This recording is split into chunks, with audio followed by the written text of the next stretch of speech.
Welcome to IronViz Behind the Build.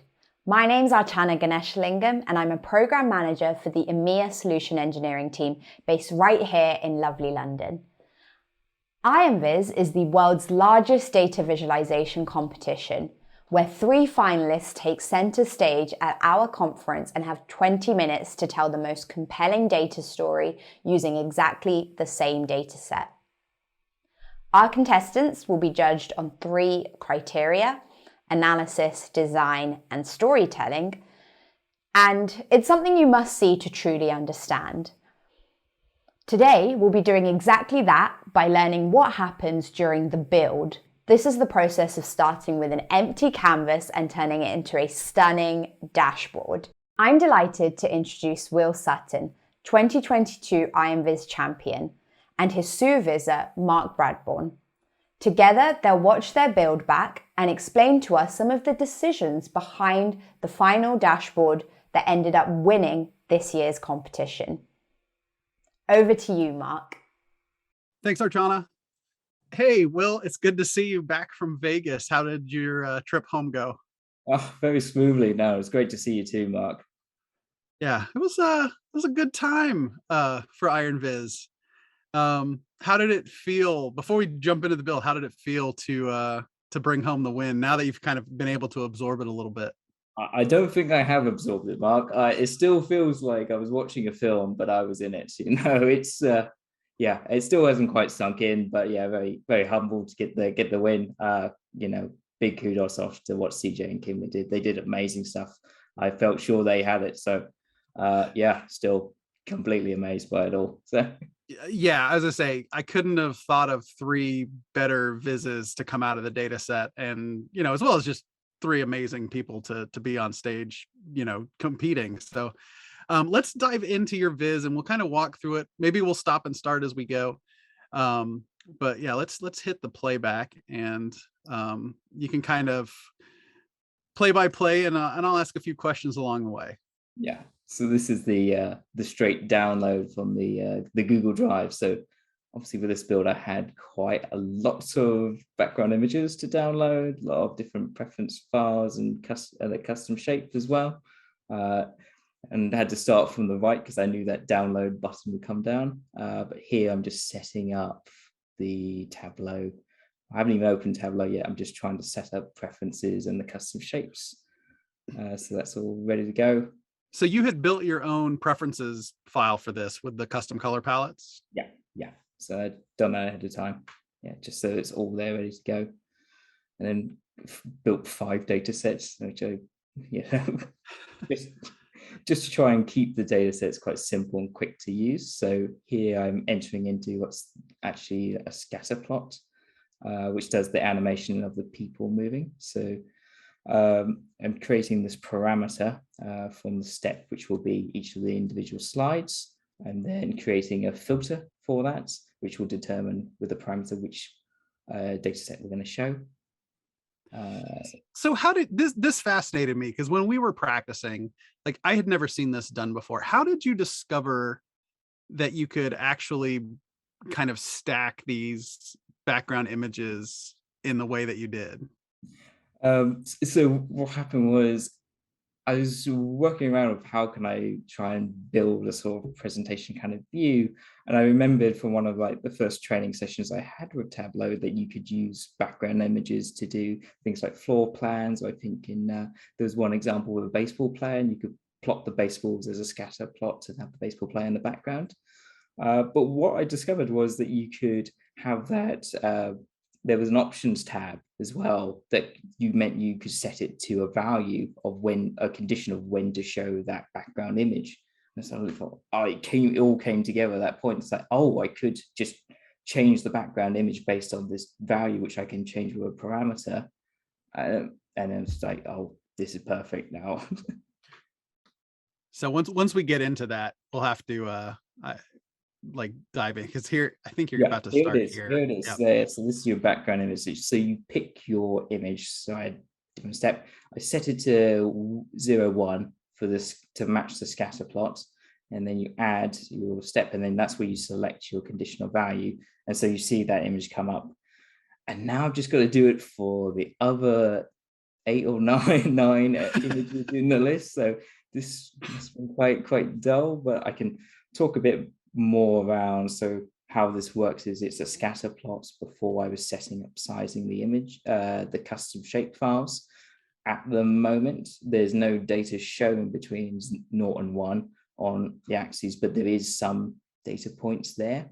Yeah. You can see on the right, so you can see I've assigned a color there. So that's all the colors I'll use for that shape. But that's just to save time, I would say. So while we're watching this construction happening, how did you end up on this particular story? Obviously CJ and Kimley came from, their own points of view, and everybody's story was different, but everybody's using the same data set. So how did you kind of uncover the story that you wanted to tell? Well, I started actually, I had no real background in education data sets before. So this was my first time diving into this data set. So it was a great challenge for me to get up to speed. So I spent a lot of time looking at what else had been done in the field of education and data, what stories people were telling. And it occurred to me that a lot of people are telling a story based on the human rather than an actual data point. So if I was dealing with normal work, we'd be talking about how metrics change by 20%. But in this case, we're not, I didn't find much talks about how literacy was improving by 20%, but they often speak about the individual, the person that they're affecting.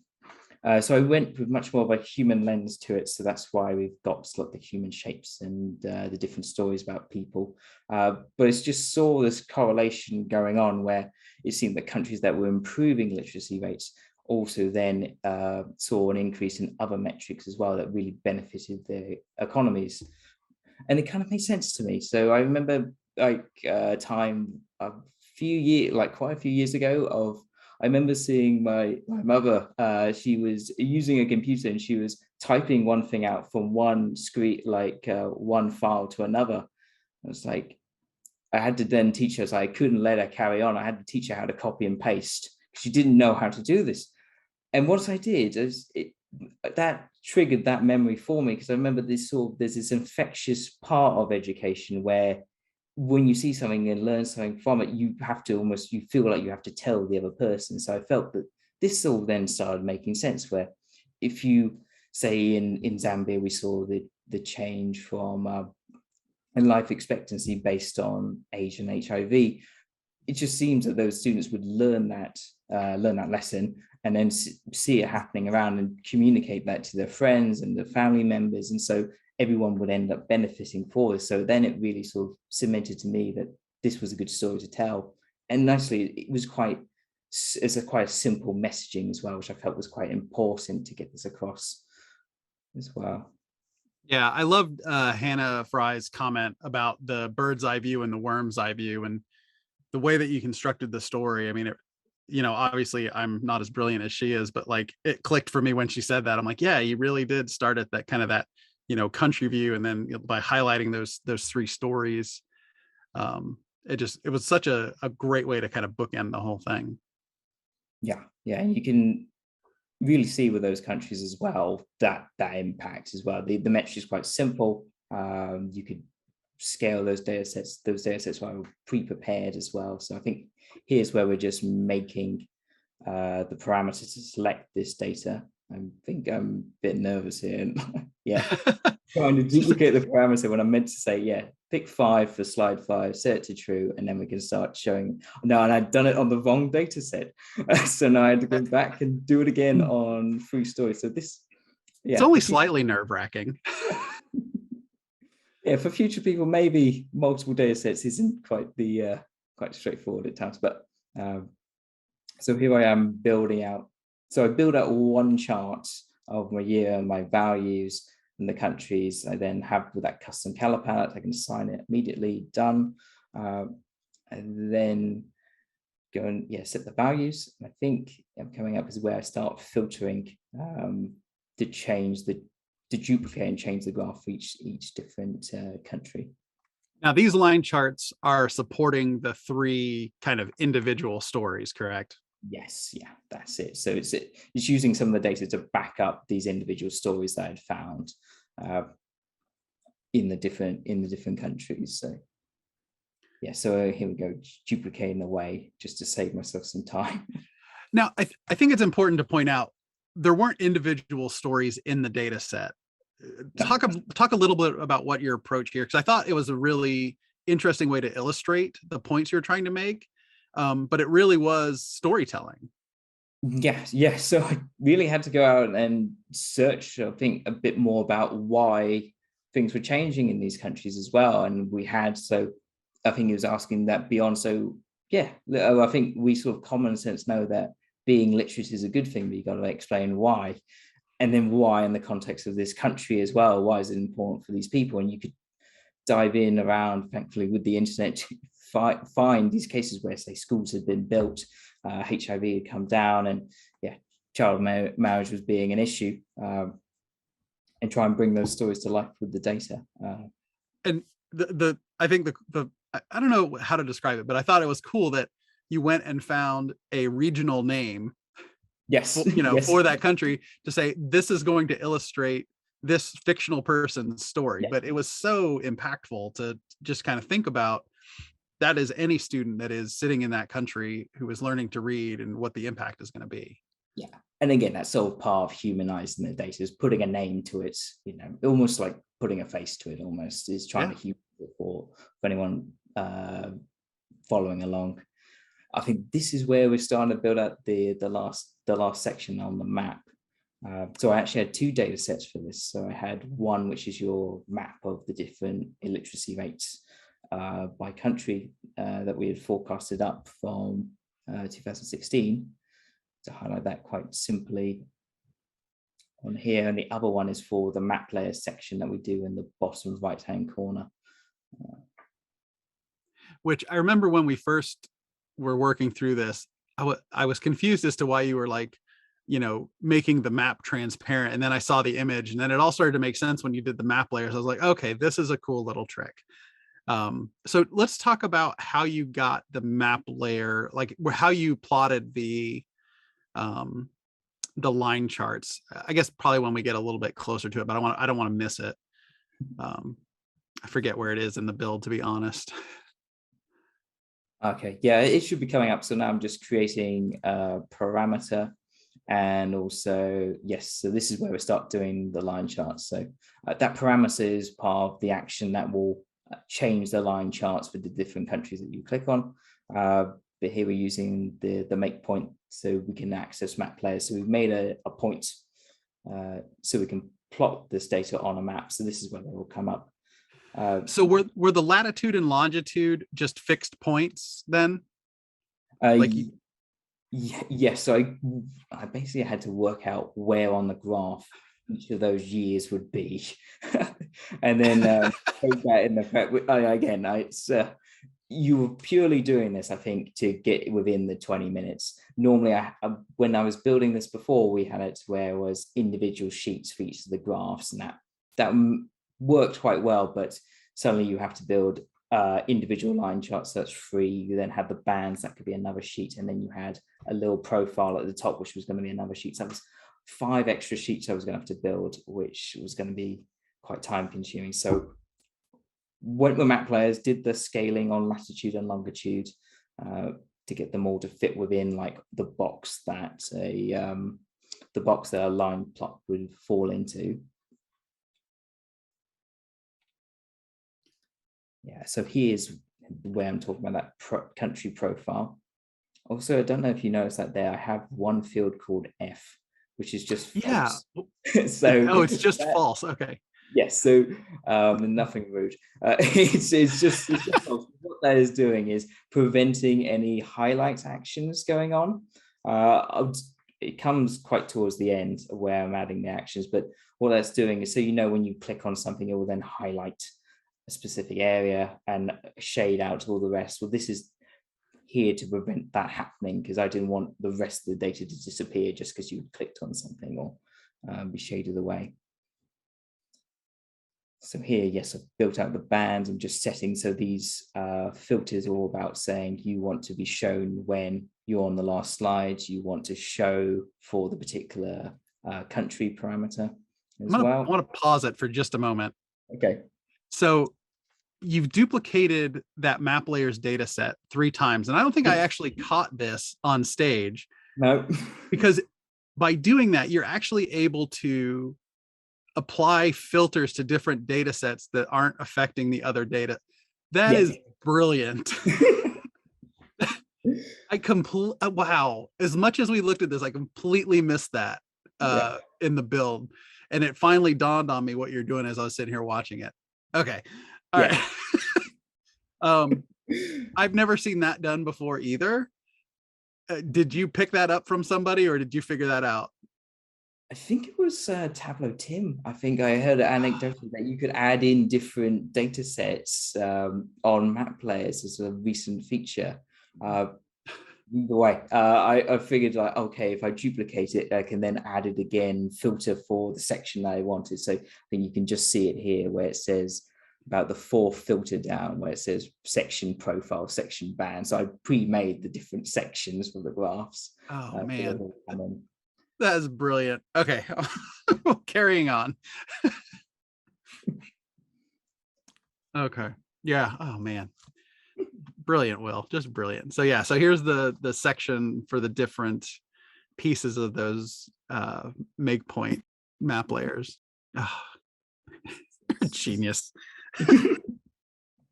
So yes, so now we're just trying to pull all the different sections onto this. So adding like year to path to get it to do that line across the year. Again, predetermined color palette, and then labeling. There's also a part, I think, with map layers where the color always seems to have this little halo around it as well. I think you might have seen it with the bands. It has this sort of gray background and you can have to take that off as well. So this is the sheet that sort of sits amongst everything in the background. So the map currently, that is the background image for the last slide, really. Yeah. But the scatter chart in the top right corner, now that is an actual scatter chart. It's not a part of the image, right? Because that animates at the end. Yeah. So that sheet 1 on here is doing that entire scatter plot throughout the build. So those moving in and out. So that sheet is always active. That's holding the background images and doing the scatter plot. So that's the section that moves. Here is actually where I'm doing the highlight action. So I'm selecting or unselecting the sheet, then select F. So when you select, you'll highlight everything rather than just the bits, just one section. So, and this is just where I'm adding the parameter action to change the country as well when you collect. So when I select on the map, that it will change. And then also removing tooltips here. They were just going to take too long to do in this case.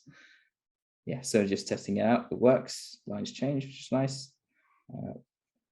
And then, yes, so the other issue is the hierarchy, the item hierarchy in this section, where, so because that map sits across the whole sheet, it needs to be, you need to make sure that filter is at the top, so that's still available. And similarly, sheet 2 is the sources. I need to have that at the top as well. So this is where we're just paging back, and so this is how the scatter plot is moving, but this is always here with the background image going on. So I mean, at this point, like, it's just some fine tuning. But yes, this was fixing the regular expression came out to fix something I noticed, a typo I made. So with the data prep, I had managed to prep an error for myself. So where I labeled the years as 16 rather than 15 as they were correctly shown. So I then had to go and replace the information of text 2 with that new calculation. So that works, which is good. I'm happy with that. So it wasn't going to be deducted any points for that. So yeah, at this point, I'm just checking because I think we finished quite early and I wasn't sure. Surely I've got to miss something, right? Yes, yeah. These are at the top. So these, again, more hierarchy. I didn't want interaction. There didn't need to be interaction with those if I'm presenting. It just need to be seen and not no like tooltip over the top. So just checking that works. Yeah. Yeah, I was, because part of my job is, the Sous Viz was to watch the clock. So, I knew that you had the build down, but like when we were on stage and, I think we had hit like 17 and a half minutes maybe, and you were like at this point, and I'm like, yeah, let's just make sure that everything is right. It was like so impressive how quickly this all kind of came together. Sometimes that feeling of when you're there and then in the moment you find the extra few seconds. I know I'd practiced this. I'd been outside of 20 minutes before, and I would go back and, as I say, like fix up things with map layers to try and help me save some time or little bit. So even at the beginning, I renamed that condition, that the slide number, the sheet, or step. I put a little asterisk at the front of it, so it'll be the top of the list.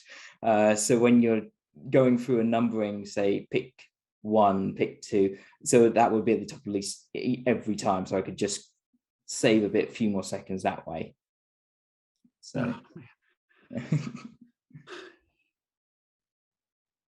yeah, and this is just checking to make sure that there's no map options, that I don't suddenly hit scroll and then we're zooming in somewhere that I don't want. Right.